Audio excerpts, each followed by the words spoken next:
Hi there, and welcome back to this series of structures tutorials. So, in the previous 5 tutorials, we have addressed a lot. We increased the level of of complexity. In this last tutorial, let's try to put everything together. So, as usual, we're going to cover geometry, then meshing, and well, the next steps are subject of another tutorials, but pretty much you have the idea how to do things. We invite you also to join our channel if you haven't done so. So just to do a summary what we have done so far. So first we address the geometry. Okay.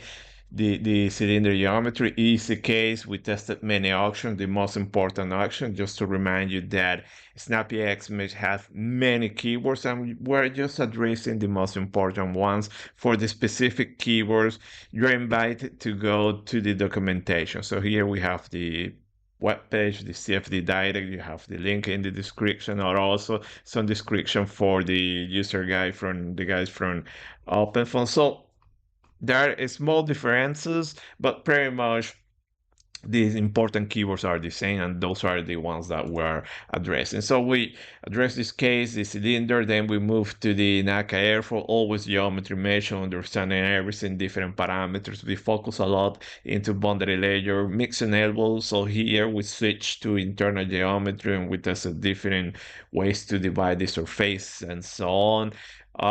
Then ambient body, love this case. You can do a lot of stuff. We run the simulation, we remain basic. Later we're going to do more tutorials, and we're going to do a small twist in this case. So we're going to keep working. There is a lot to do also in optimization. And then we move to the mix and tank, okay, where we introduce the NCC feature, sliding meshes, and so on. So the last case will be this one. Okay, let me move here. The boat. Okay, so we have a geometry. We're going to address the a little bit the geometry and so on, how to do it, meshing. So this will be the more complex case. As you see, there is a lot of stuff happening. Okay, so everything that we learn, we're going to put it into practice and to show you. Okay, this is the geometry that we have. But the twist that we have here, I'm going to show you. We're going to do the boat, just the hull, and then we're going to add a propeller.